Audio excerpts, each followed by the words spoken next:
வந்தவாசி துணை மின் நிலையத்தில் பராமரிப்பு பணி காரணமாக 20ஆம் தேதி காலை 9 மணி முதல் மதியம் 2 மணி வரை மின் நிறுத்தம்.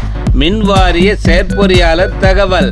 திருவண்ணாமலை மாவட்டம் வந்தவாசி துணை மின் நிலையத்தில் பராமரிப்பு பணி காரணமாக வருகின்ற 20ஆம் தேதி சனிக்கிழமை காலை 9 மணி முதல் மதியம் 2 மணி வரை வந்தவாசி, கீழ்கொடுங்காலூர், தெல்லார், புரிசை, மாம்பட்டு, நல்லூர், சத்தியவாடி, அம்மையப்பட்டு, வெண்குன்றம், பாதிரி, செம்பூர், அத்திப்பாக்கம், பிருதூர், மருதாடு, நடுக்குப்பம், மும்மணி, மேல்மா மற்றும் அதனை சுற்றி உள்ள பகுதிகளில் மின் விநியோகம் இருக்காதென மின்வாரிய செயற்பொறியாளர் சரவண தங்கம் தெரிவித்துள்ளார்.